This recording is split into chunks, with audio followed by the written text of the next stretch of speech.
Saya share dulu untuk brief tugasnya.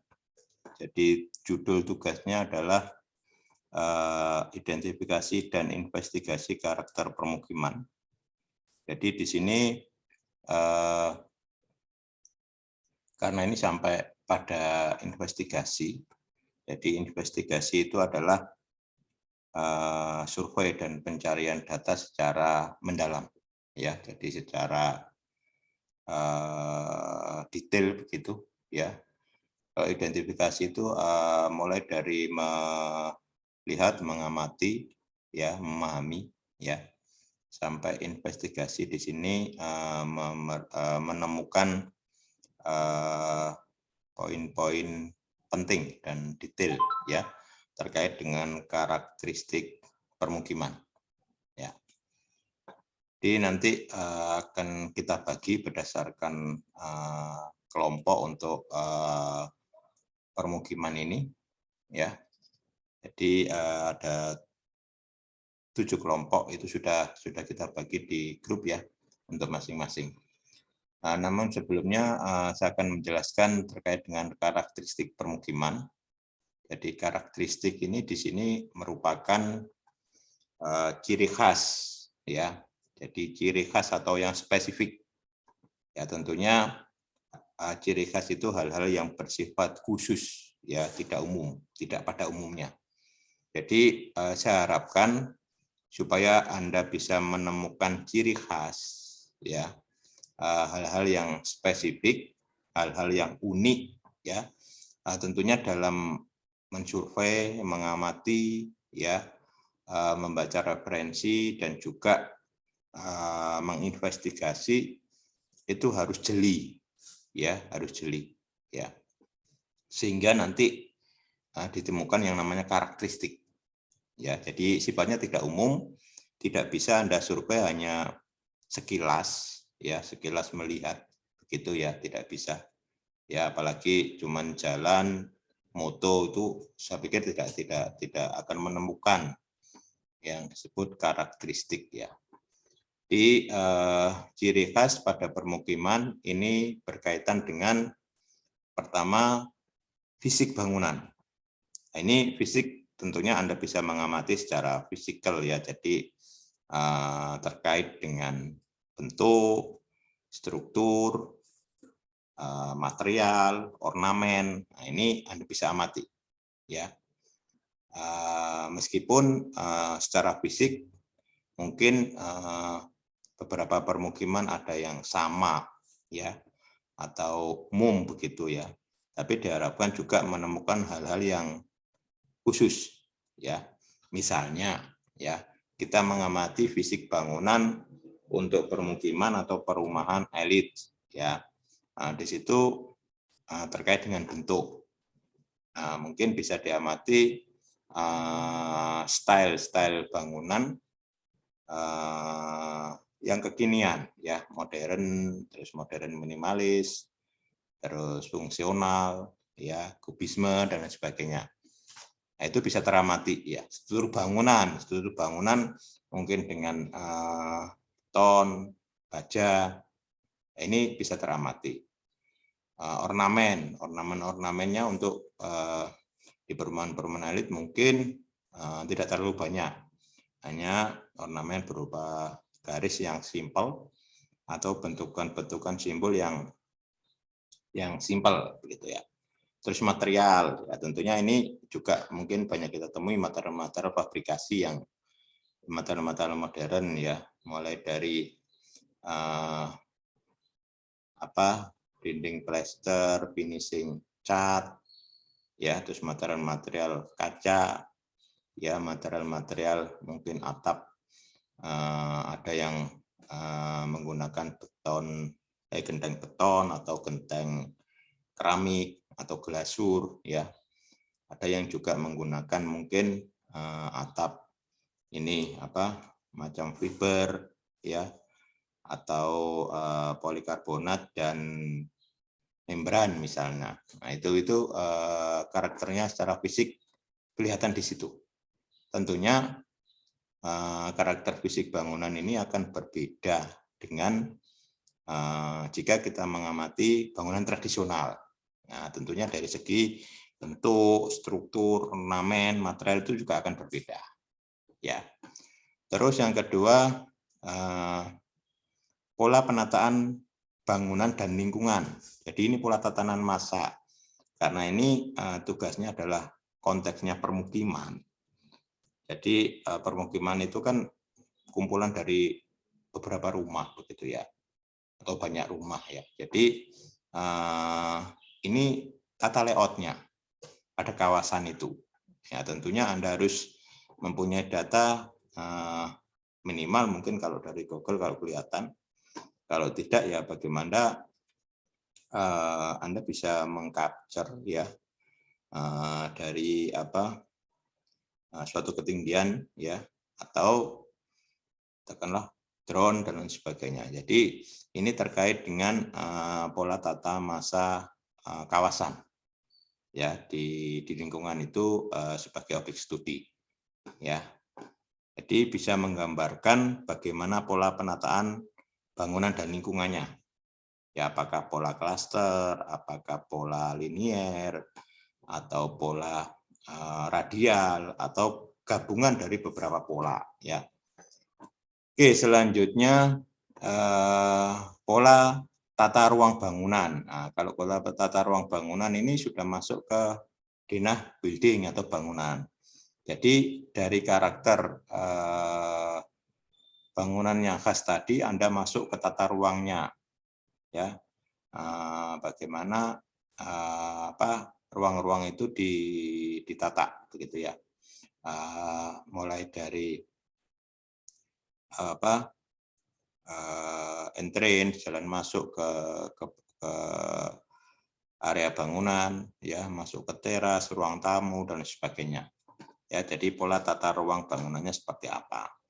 Terus selanjutnya sarana dan prasarana lingkungan. Nah, karena konteksnya permukiman yaitu tadi mulai dari sarana dan prasarana utilitas ya, mulai dari untuk jalan atau sirkulasi, terus utilitas drainase, air bersih, air kotor ya, terus sistem kelistrikan, terus mungkin fasilitas-fasilitas ini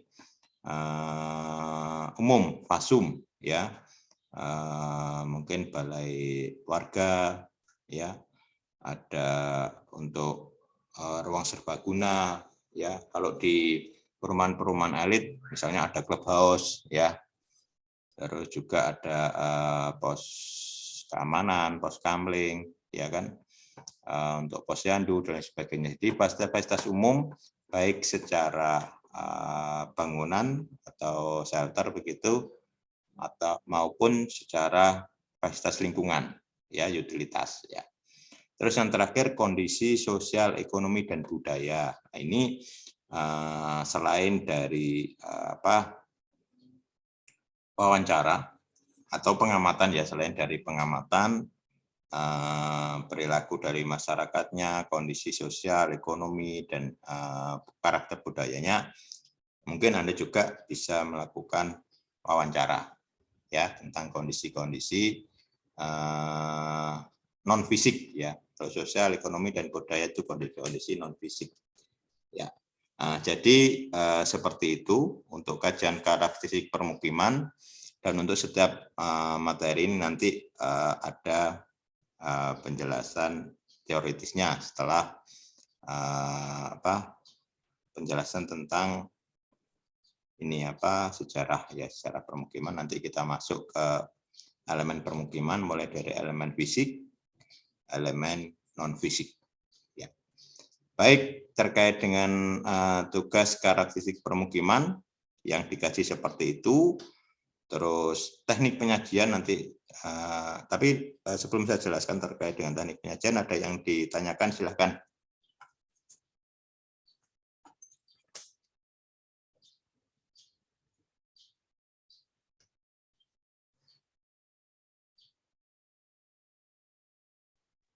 Belum ada, Pak. Ya, belum ada ya. Oke. Baik, saya lanjutkan. Ini tipe-tipe permukiman ya.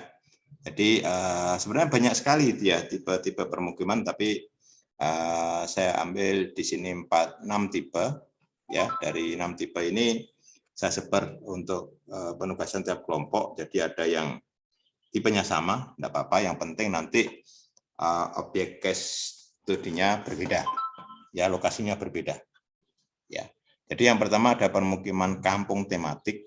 Nah ini kan sekarang sudah banyak sekali ya di kota maupun di Kabupaten Malang. Misalnya kita ambil contoh ada kampung tematik, ya.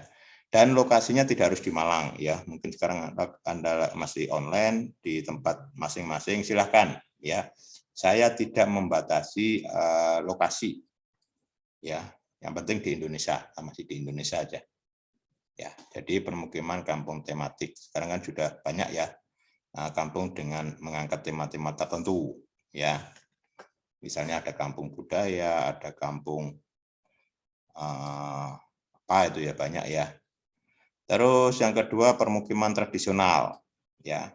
Jadi yang masih kekhasan tradisionalnya sangat kuat, ya. Untuk Jawa misalnya, jadi Anda mengambil lokasi yang karakter dari rumah-rumah tradisional Jawa itu masih kuat sekali ya. Atau di Madura, atau mungkin yang di luar Jawa ada di Sumatera, di Minang dan sebagainya, atau yang lain, ya Wairebo misalnya dan lain sebagainya, terserah, ya. Jadi permukiman tradisional, ya. Terus yang ketiga perumahan kota, dalam hal ini adalah untuk perumahan yang masuk kategori eksklusif atau elit, ya. Jadi bukan perumahan-perumahan yang menengah ke bawah ya, bukan ya. Jadi saya harapkan ini benar-benar perumahan yang karakternya sudah masuk ke elit. Kalau di mana di Kota Malang misalnya ada Permata Jingga, ada Araya yang apa tipe besar itu, ada Geraha Kencana itu ya, itu masuk perumahan elit, ya. Terus mungkin koridor Ijen itu juga masuk ya, itu perumahan elit ya. Ya. Yang keempat permukiman khas, ya. Jadi khas di sini membentuk komunitas-komunitas yang khas, misalnya kampung Arab, kampung Cina ya, pecinan ya, ada kampung Madura misalnya, itu yang khas ya. Jadi kelihatan sekali kekhasannya.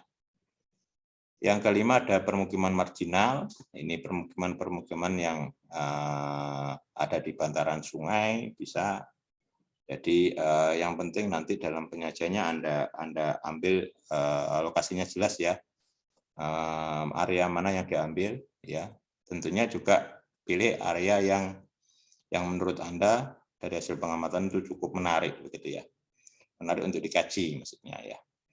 Terus bisa tepi rel juga ya, atau juga mungkin ada permukiman di perbukitan yang dalam tanda petik ini apa, rawan longsor misalnya, itu bisa ya.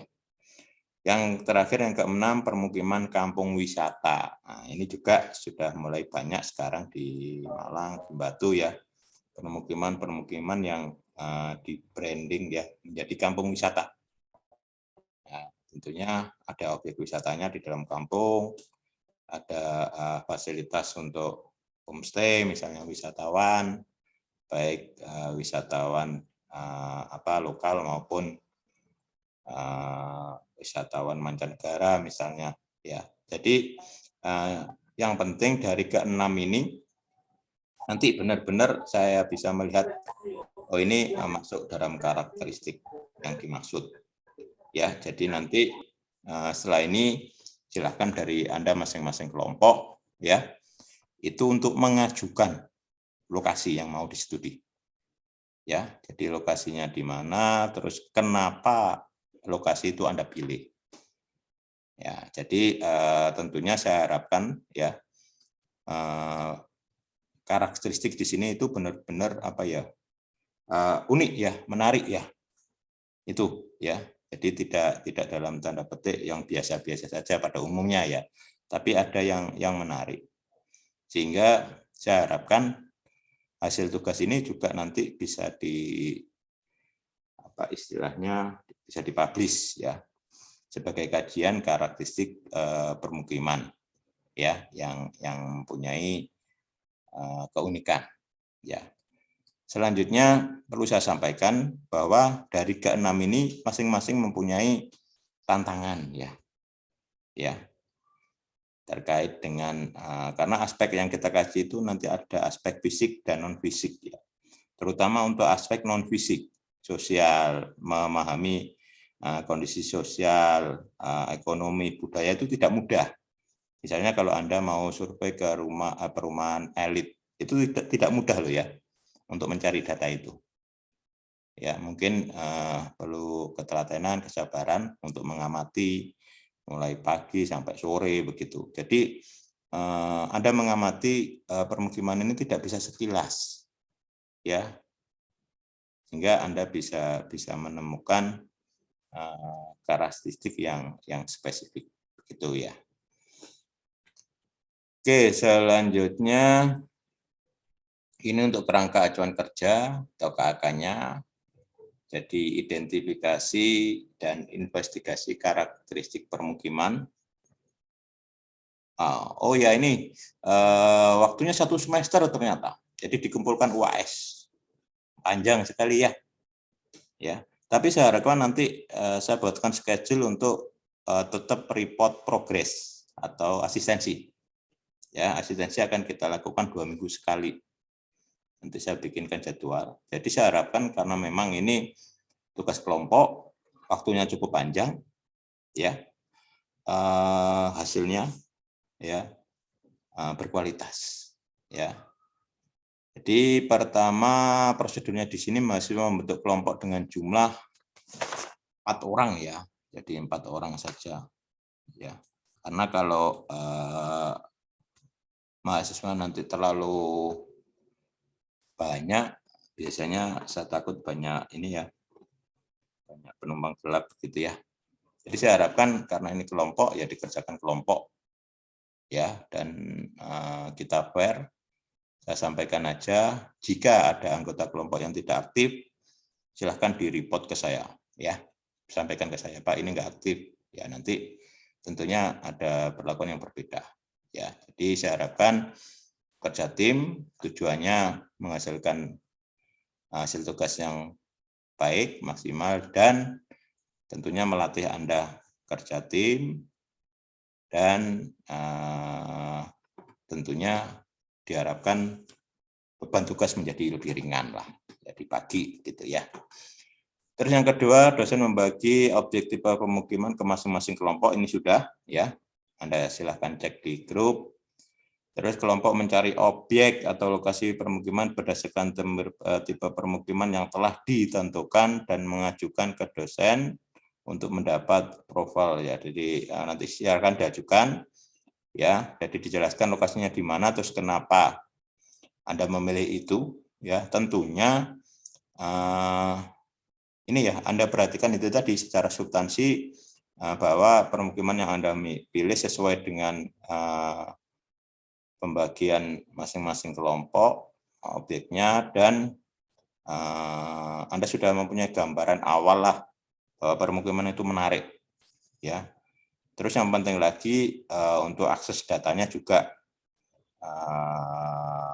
tidak terlalu susah, itu sangat penting ya, supaya nanti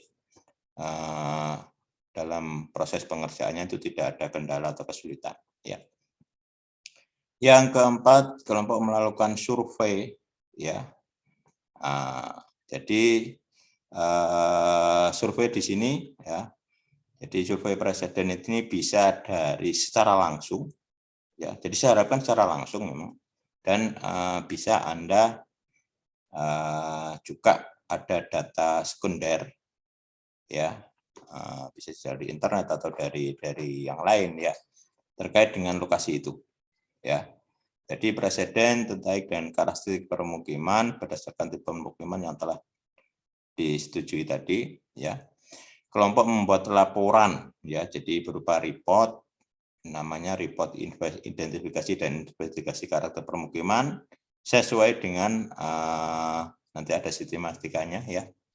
Jadi nanti judulnya di cover itu identifikasi dan investigasi permukiman elit misalnya, atau identifikasi dan investigasi permukiman tradisional Bugis misalnya. Jadi itu di covernya ya. Jadi jelas ya.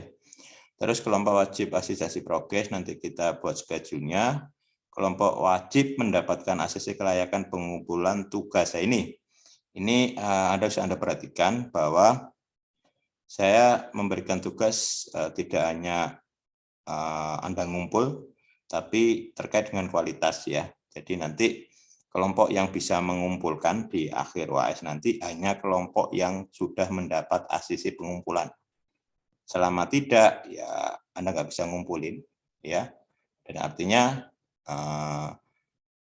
tidak akan ada nilai, ya kalau tidak ngumpulin. Jadi diperhatikan, ya ini diperhatikan. Jadi saya sudah mulai terbiasa untuk membuat tugas itu yang berkualitas. Ya, apalagi ini saya pikir tugas kelompok, ya, jadi tidak berat lah untuk 2 SKS karena tugasnya kelompok juga dan cuma 1 tugas, ya.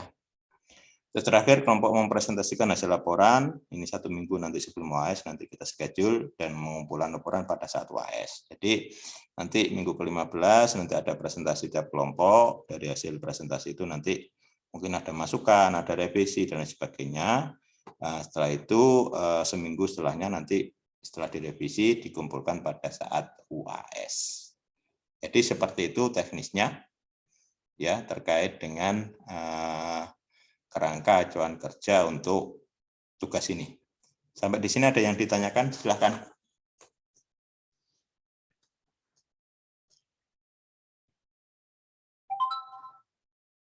Halo?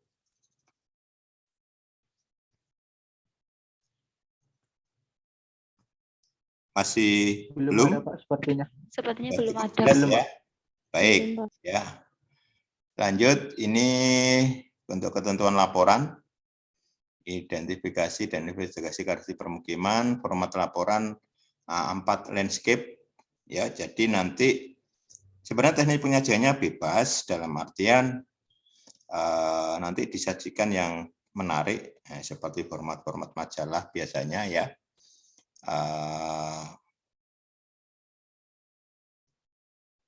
Banyak gambar, banyak foto, itu yang saya harapkan ya. Sedikit tulisan ya, deskripsi ya ada, tapi poin-poin penting saja ya. Cover dilengkapi dengan judul dan nama anggota kelompok ya, jangan lupain nanti nama NIM ya. Terus untuk sistematikanya nanti ada cover, ada daftar isi, bab 1 pendahuluan, jadi ini berisikan sejarah, latar belakang, tujuan, sasaran, ya, dan batasan yang mau Anda kaji, ya. Ini pun kata-kata yang singkat jelas gitu ya. Kalau bisa juga disajikan dengan penjelasan grafis dan foto, ya. Jadi disajikan secara singkat dan jelas, lengkapi penjelasan dengan grafis atau foto, ya. Jadi di layout yang bagus begitu. Terus bab 2 untuk studi pustaka, ini berisikan studi literatur terkait dengan objek. Misalnya tadi ada permukiman tradisional, ya ada teori-teori lah tentang permukiman tradisional. Kalau permukiman perumahan elit, ya ada teori-teori tentang itu. Kalau permukiman yang tadi marginal, ya ada teori-teori tentang itu. Saya pikir cukup banyak ya.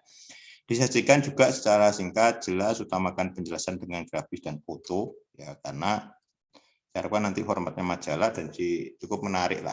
Jadi nanti kita seperti membuat majalah digital gitulah. Selanjutnya bab 3 ada gambaran umum objek studi. Ini kondisi umum objek studi secara makro. Ya, jadi lokasinya di mana jelas, ya, ada petanya. Terus penjelasan tentang makro kotanya, misalnya terkait dengan misalnya di Kota Malang ya. Jadi sekilas tentang Kota Malang, terus dari makro ke mikronya ya, jadi masuk ke objeknya ya.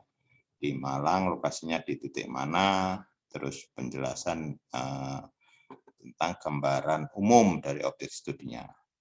Ini sama, disajikan singkat, jelas, utamakan penjelasan dengan grafis dan foto. Ya. Selanjutnya bab 4 ada karakteristik permukiman untuk objek studi, ya, sesuai dengan ininya, sesuai dengan yang di survei itu ya. Jadi berisikan karakteristik objek, ya. Nah, ini nanti yang disebut karakteristik yaitu tadi yang ini, ya. Jadi untuk karakteristik objek ini berisikan tentang ini tadi fisik bangunan, pola penataan, pola tata ruang, sarana dan prasarana, dan kondisi ekonomi. Jadi ada penjelasan singkat tentang ini dan banyak-banyak penjelasan secara grafis maupun foto. Jadi kalau Anda survei, foto aja sebanyak-banyaknya. Atau di shoot video gitu ya. Nah, itu kan nanti bisa di-capture jadikan foto kan. Tuh ya. Terus yang terakhir simpulan, ya, berisikan simpulan tentang karakteristik objek studi. Jadi misalnya untuk karakteristik permukiman kampung tematik, nah, jadi Anda simpulkan kampung tematik pada lokasi ini berisikan tentang apa-apa. Jadi langsung to the point, menjawab terkait dengan karakteristik permukiman yang disurvei. Ya. Oke, ya. Terus ini schedule dan target. Kita sudah masuk minggu keempat ini ya. Pembentukan kelompok oke, pembagian tipe permukiman sudah, pengajuan lokasi studi ya dalam minggu ini. Saya harapkan nanti sudah mengajukan dan sudah mendapat approve jadi atau persetujuan dari saya selaku dosen pengampu ya. Apabila Anda mau mengajukan beberapa lokasi juga boleh ya. Jadi Anda buat satu lembar begitu setiap lokasi yang mau Anda ajukan, lokasinya di mana, dilengkapi ini mungkin petanya, jadi lokasinya jelas, terus kenapa itu dipilih, ya gambaran awalnya seperti apa. Ya, jadi tidak hanya sekedar mengajukan saya lokasinya di sini, tidak seperti itu ya, tapi saya harapkan ada bikin satu lembar begitu ya, bisa ditulis, bisa di komputer ya. Jadi supaya saya bisa memutuskan apakah lokasi ini layak atau tidak, kan begitu ya. Selanjutnya, jadi pengajuan lokasi minggu ini persetujuan, jadi sampai kalau bisa sampai minggu depan lah sudah ada persetujuan, ya sehingga bisa lebih cepat nanti. Ya terus bab 1 ya itu harus sudah clear nanti minggu ke-7 ya. Untuk proses-proses asistensi nanti saya buatkan jadwal tersendiri ya. Bab 2 ada minggu 8, minggu 9, bab 3 minggu 9, 10 ya. Bab 4 ya. Nanti minggu 10 sampai 14. Terus nanti terkait dengan UTS ya, nanti sebenarnya kita ada UTS ya. UTS juga nanti berupa ujian tulis singkat begitu yang berkaitan dengan objek juga. Ya, jadi UTS-nya nanti yang berkaitan dengan objek. Ya, jadi kalau Anda tidak aktif dalam pengerjaan tugas ya mungkin akan kesulitan ya dalam mengerjakan soal-soal UTS. Jadi soal UTS itu nanti berkaitan dengan objek ya dan materi-materi yang kita berikan ya. Terus preview dan presentasi tadi minggu ke-15, minggu ke-16 pengumpulan akhir di UAS. Oke, ini terkait dengan schedule, target ya untuk tugas ini. Jadi sebenarnya tugas ini adalah merupakan aplikasi dari teori-teori nanti ya. Jadi tugas ini untuk nanti juga akan banyak kita berikan materi-materi teori ya, dan kita nanti kita lihat dan kita aplikasikan di tugas ini. Baik, Ada yang ditanyakan terkait dengan tugas? Sudah selesai kita sampaikan.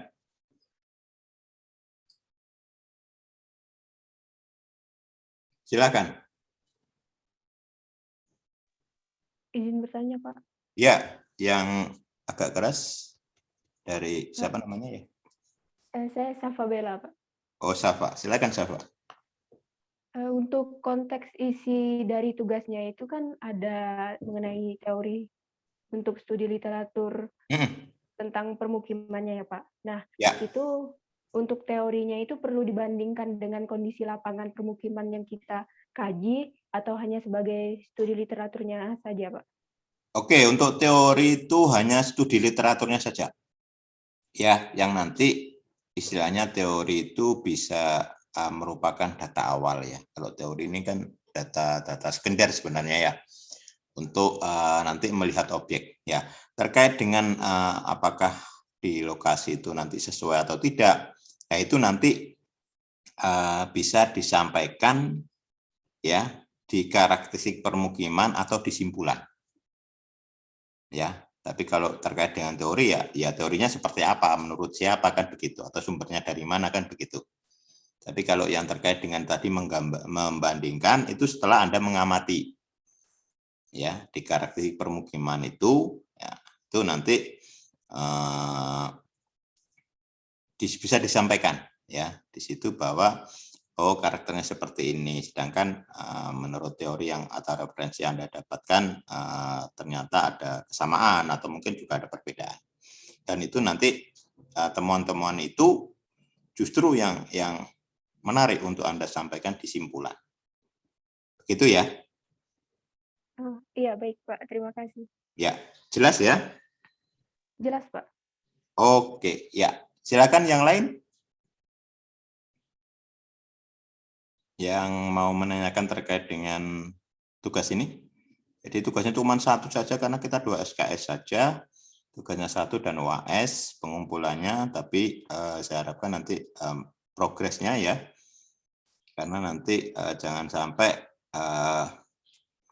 ada masalah di kelayakan pengumpulan nanti ya. Terus ya tugasnya kelompok juga ya. Jadi saya harapkan Anda bisa mengelola kelompok dengan baik ya sehingga tugas ini tidak terlalu berat karena kelompok dan hasilnya bisa optimal. Oke, silakan sebelum kita masuk ke materi hari ini. Pak, saya izin bertanya, Pak. Ya. Untuk asistensi itu dilakukan melalui personal chat atau grup, Pak?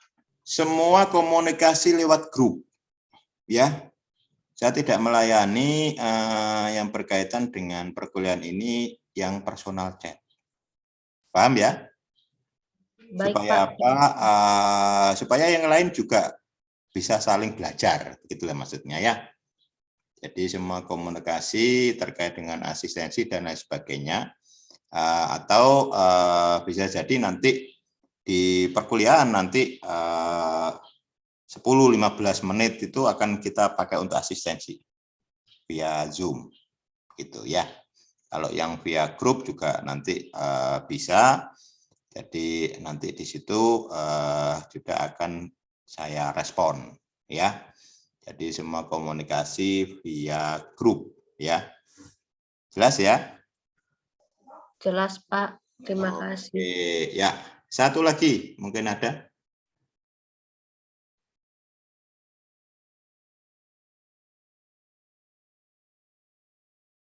Ya.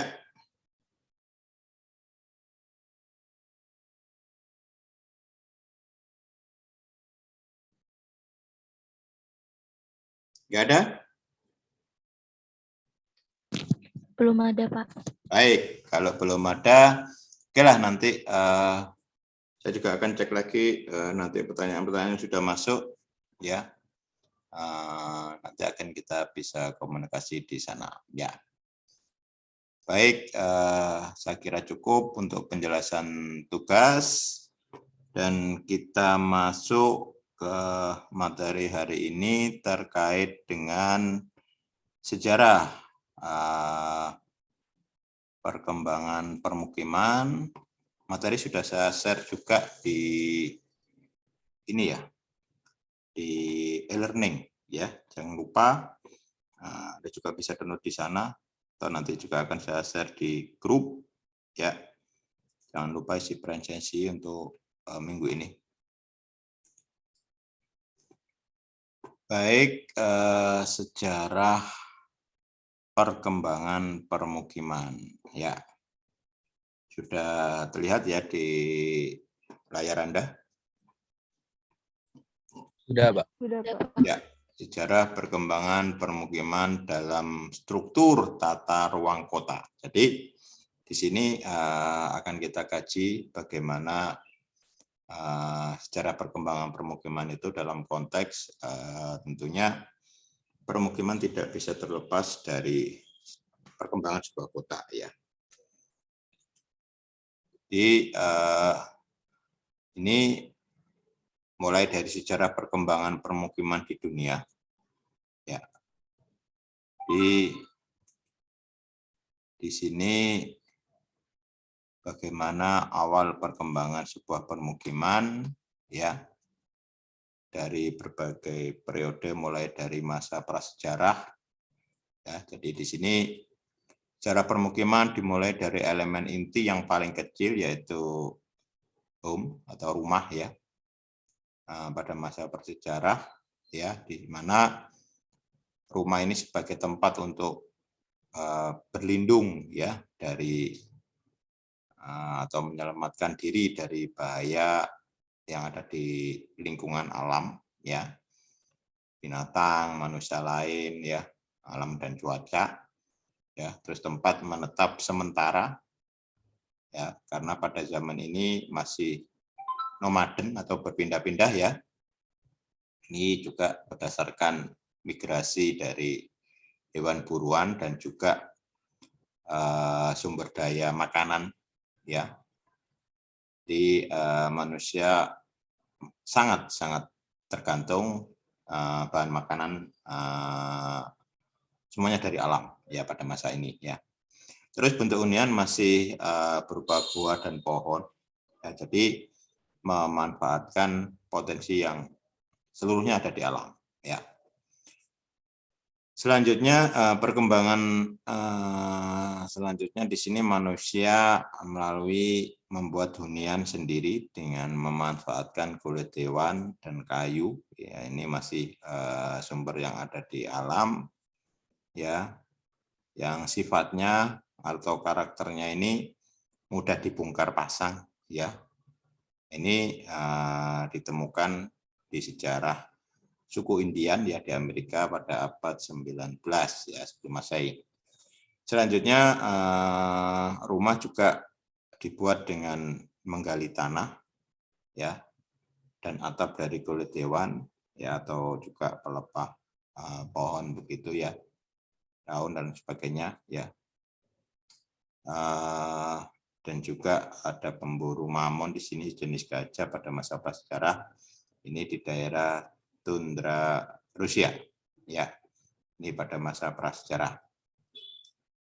Dan pola hidup ya, dari mengumpulkan bahan makanan berkembang, ini mulai berkembang menjadi petani dan peternak ya.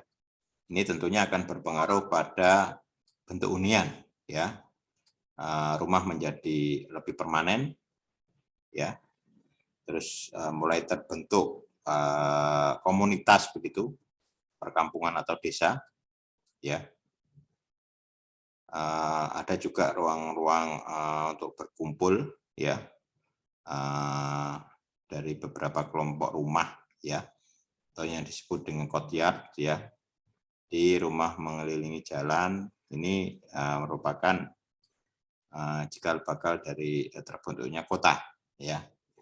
Selanjutnya pada masa ini rumah terdiri dari satu ruangan dengan jendela yang kecil, konstruksi dari bata lumpur ya. Terus rumah berkembang dengan penambahan ruangan untuk penyimpanan dan ruang tidur ya. Dan merupakan tempat tinggal dan juga untuk bekerja ya. Ini pada masa prasejarah.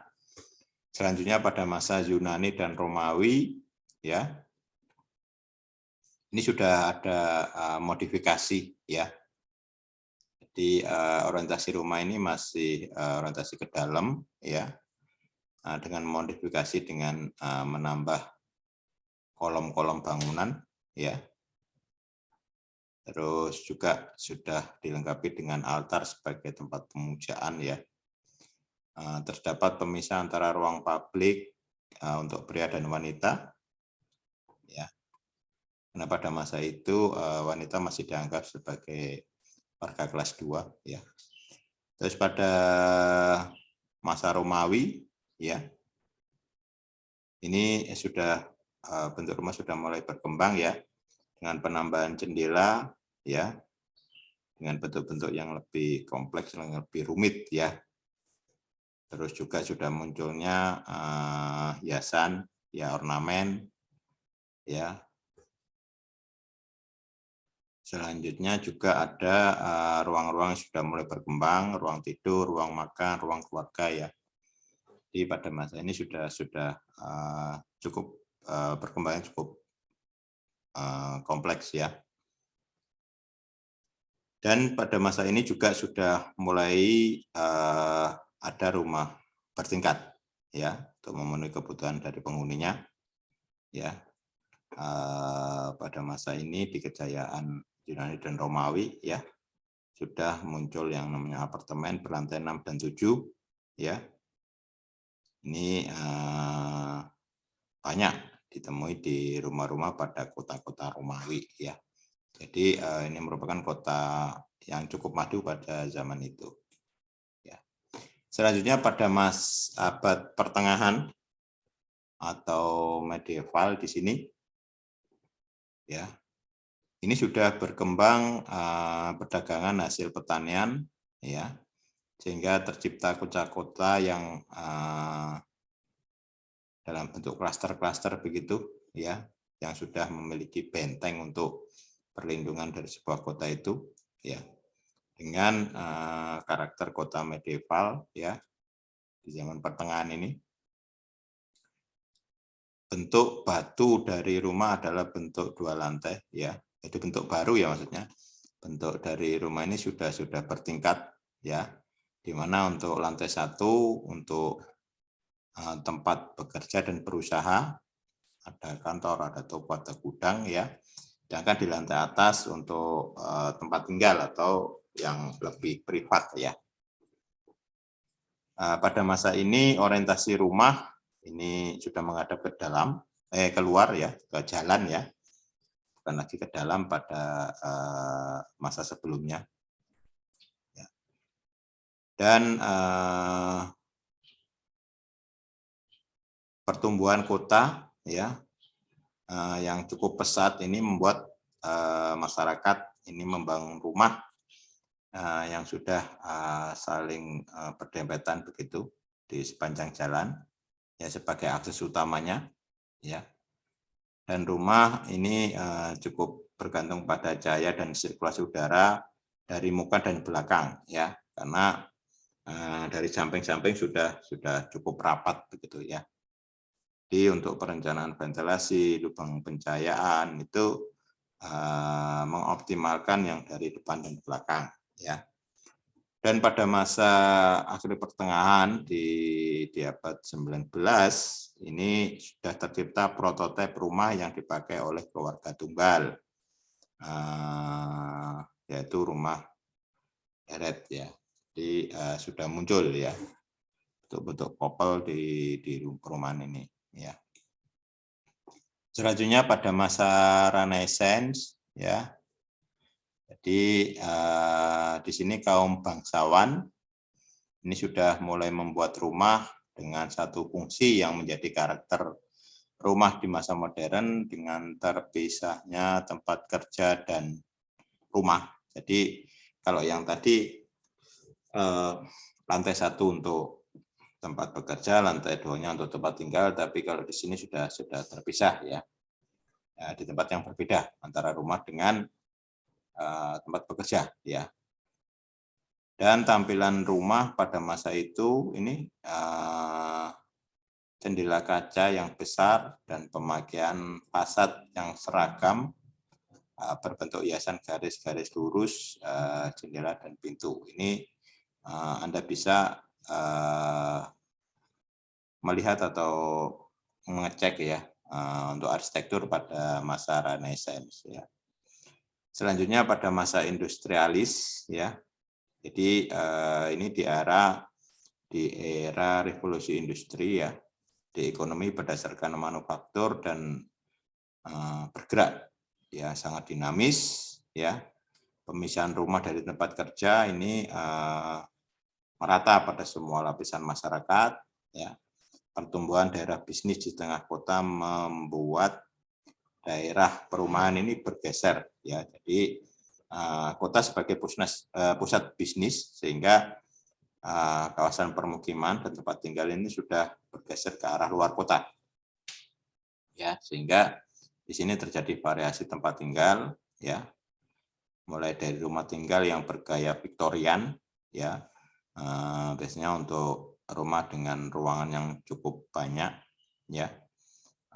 Dengan memperhatikan tingkat kenyamanan dan kesehatan ya. Dan juga ada rumah di daerah yang kumuh atau daerah marginal ya. Jadi dengan perkembangan kota ini membawa dampak ya. Jadi di era revolusi industri ya, muncul banyak mesin-mesin produksi ya yang merubah gaya hidup dari agraris ke industri ya, sehingga memunculkan yang namanya urbanisasi kan. Di sini muncul perkembangan kota ya sebagai tempat tujuan untuk meningkatkan taraf hidup ya. Namun dengan perkembangan yang tidak terkendali ya, muncul rumah tinggal yang Victorian dan juga rumah tinggal di daerah kumuh ya.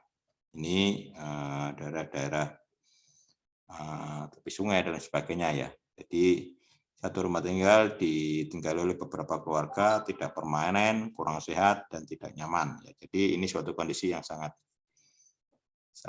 kontradiktif memang ya.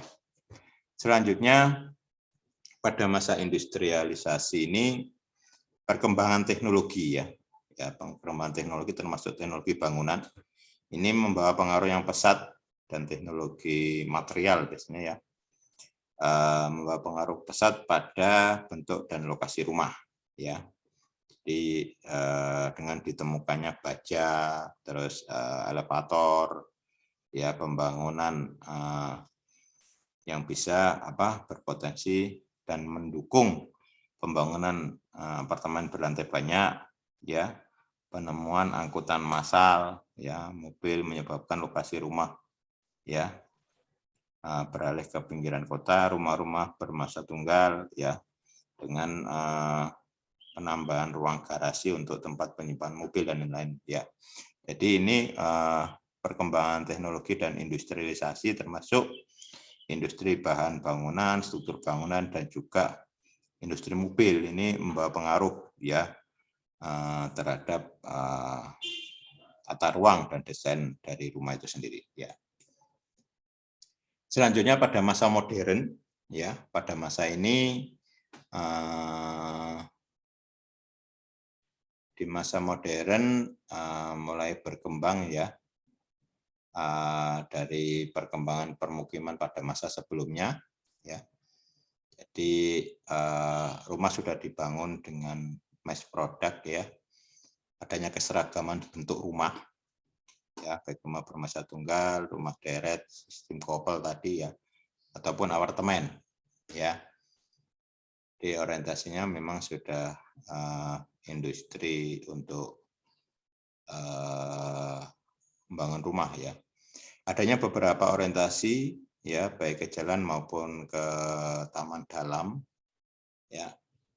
Terus fungsi rumah ini cukup bervariasi, ada sebagai tempat tinggal, ada juga untuk tempat tinggal kombinasi untuk bekerja. Jadi kembali lagi, tapi cukup bervariasi ya. Lokasi perumahan berbasis baik di daerah perkotaan maupun di daerah perdesaan. Jadi dengan perkembangan kawasan perkotaan tadi, ada perumahan-perumahan ada di pusat kota, ada yang di pinggiran kota, bahkan yang ada di daerah pedesaan. Ya. Selanjutnya, jadi itu tadi perkembangan permukiman dari masa ke masa. Ya. Selanjutnya untuk sejarah perkembangan kota dan permukiman yang ada di Indonesia. Ya. Jadi yang ada di dunia ya. Kalau yang ada di Indonesia, perkembangan perumahan di perkotaan ini merupakan bagian dari perkembangan perkotaan secara keseluruhan, ya, yang dipengaruhi oleh perkembangan berbagai faktor seperti ekonomi, sosial budaya, politik, teknologi, dan keadaan alam. Selanjutnya perkembangan perumahan di perkotaan akan lebih mudah, ya, untuk bisa dipahami ya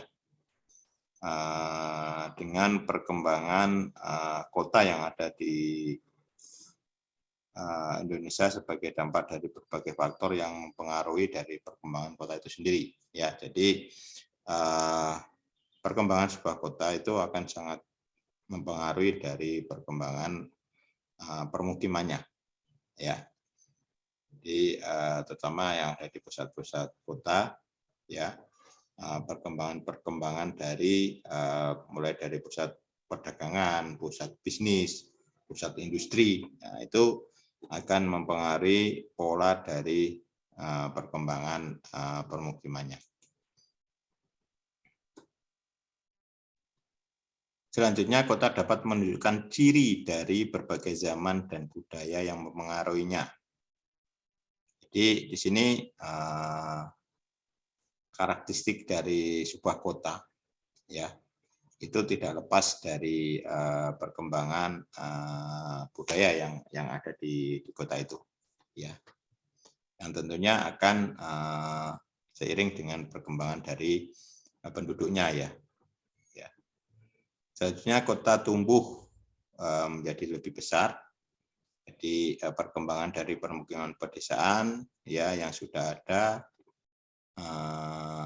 menjadi sebuah kota dan juga muncul kota-kota baru, ya. Jadi banyak sekarang ya daerah Sekalang pun masih cukup banyak dengan perkembangan kawasan membentuk kota-kota baru, ya. Selanjutnya kota dapat mengalami kemunduran. Nah, ini juga beberapa kasus ya.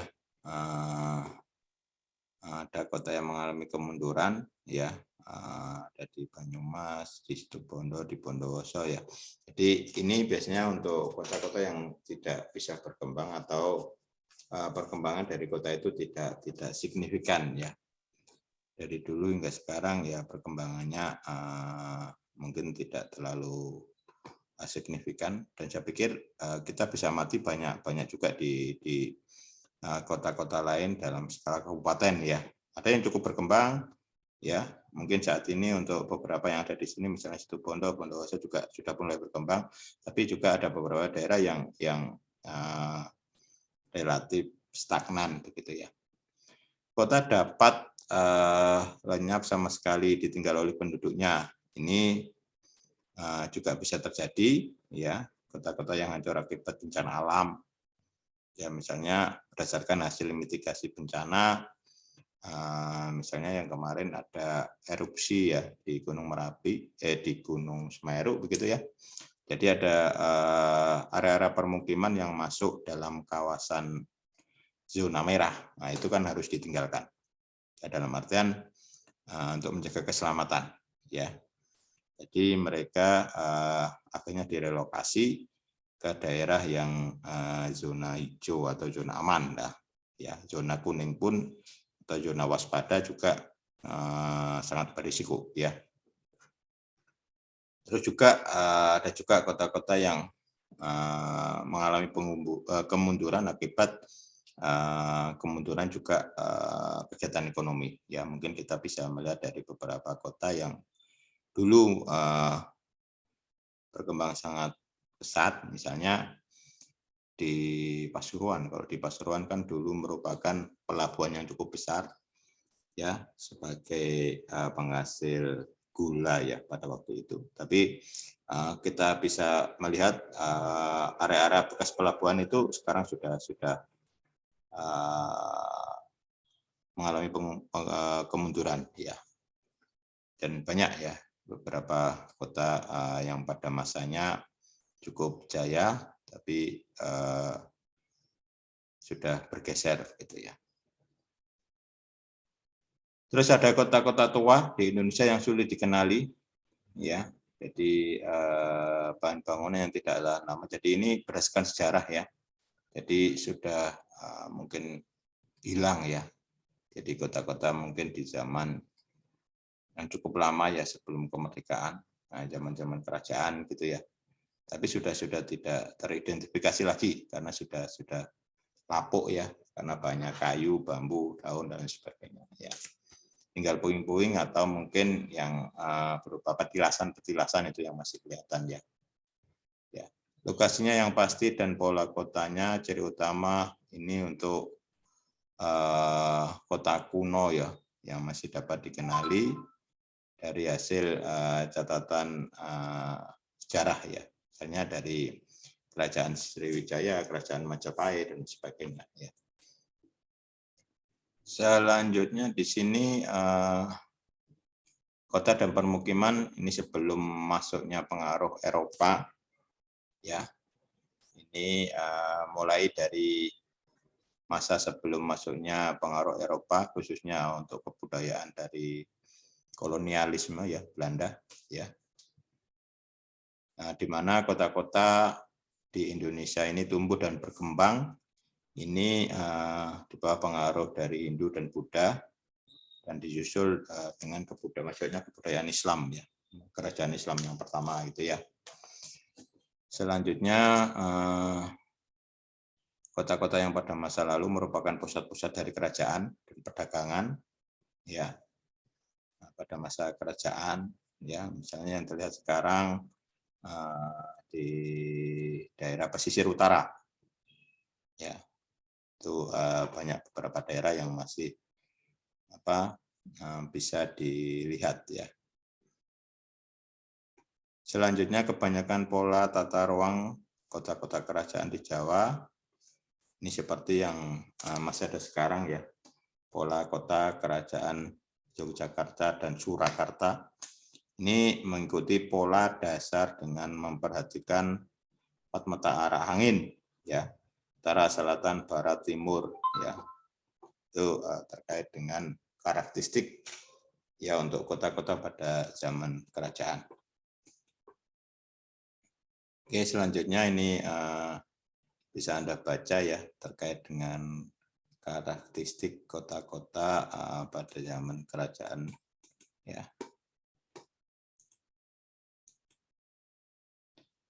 Selanjutnya ini untuk kota dan permukiman setelah masuknya pengaruh Eropa ya. Kita mengenal beberapa karakter kota, ada kota pantai.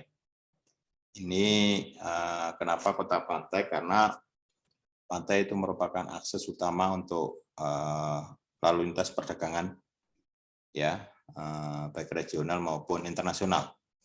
Jadi kita bisa melihat beberapa kota terutama di daerah-daerah pelabuhan ya, di pesisir-pesisir pantai. Ya. Bisa Anda baca secara lebih detail ya. Terus ada kota pedalaman ya. Ini karakteristiknya.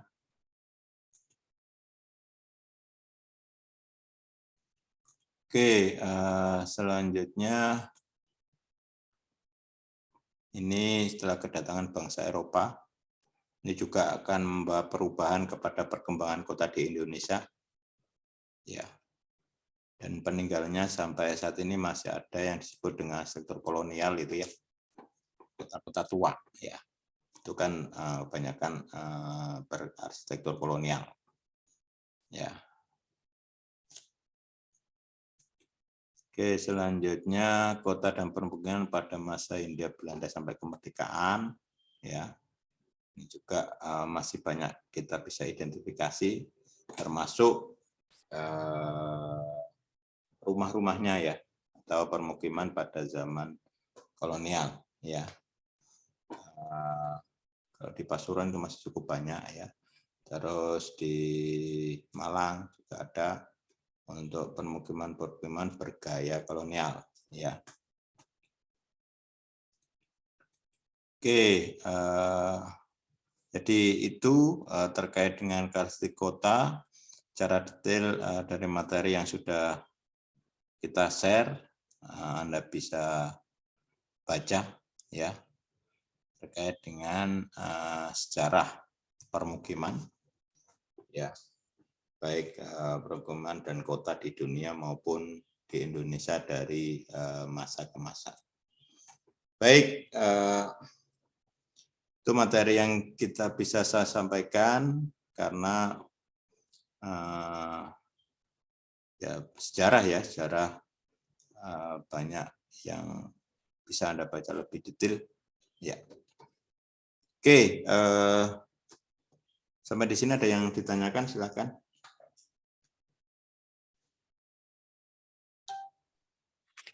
Pak, untuk pemilihan kampungnya kan hari ini ya Pak ya? Jadwalnya. Minggu ini. Di minggu ini. Ya. Itu melalui grup ya Pak ya? Ya, semuanya melalui grup ya. Semuanya Ya. melalui grup ya. Komunikasi kita melalui grup supaya kita bisa berdiskusi di grup ya.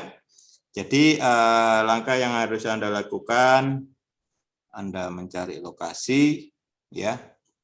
Jadi Anda cari lokasi, terus lokasi yang sudah Anda pilih, boleh lebih lah, mungkin Anda ada beberapa alternatif ya. Anda share di grup ya, tapi dalam satu lembar begitu ya. Jadi lokasinya di mana, kalau bisa ada petanya, lokasinya jelas begitu ya.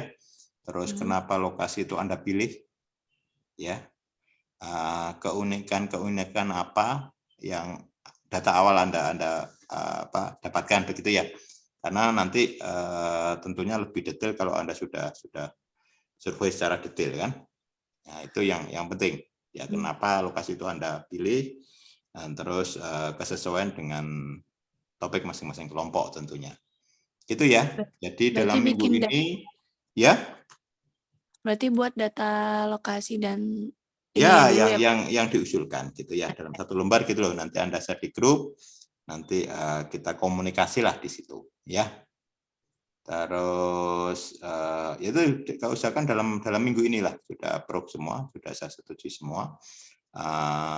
Dan saya harapkan sebenarnya begini, dalam satu kelas itu bisa bekerja sama bareng lah. Jadi tidak menutup kemungkinan hanya per kelompok ya. Jadi mungkin ada kelompok lain yang juga punya data yang bisa mensupport kelompok lain. Nggak apa-apa, itu jauh lebih bagus lah. Jadi kebersamaan semua yang ada di kelas itu bisa terwujud lah. Ya seperti itu. Harapan saya ya. Jadi mungkin ada satu kelompok punya referensi banyak, ini bisa saling support. Begitu ya. Yang penting itu tadi saya harapkan kita mengkaji karakteristik permukiman itu benar-benar unik gitu loh ya. Jadi hasilnya juga bagus, nanti bisa kita publish gitu ya. Jelas ya? Halo? Jelas Pak. Jelas, Baik, Pak. ya. Baik, mungkin itu yang bisa saya sampaikan. Jadi Anda bisa baca kembali ya terkait dengan materi hari ini. Jadi kadang berbicara belajar tentang sejarah itu kadang memang menjemukan, dan coba nanti akan kita carikan ini ya, mungkin contoh-contoh visualisasi itu ya, dan itu akan lebih menarik biasanya ya. Tapi paling tidak secara referensi materi Anda baca-baca dulu sehingga kita bisa memahami lah sejarah dari perkembangan permukiman itu sendiri. Baik, mungkin itu yang bisa saya sampaikan. Nanti kita akan lanjutkan komunikasi via grup ya. Sekian yang bisa saya sampaikan ya. Saya akhiri. Assalamualaikum warahmatullahi wabarakatuh. Waalaikumsalam Waalaikumsalam warahmatullahi warahmatullahi wabarakatuh. wabarakatuh. Terima kasih, Pak. Terima kasih, Pak.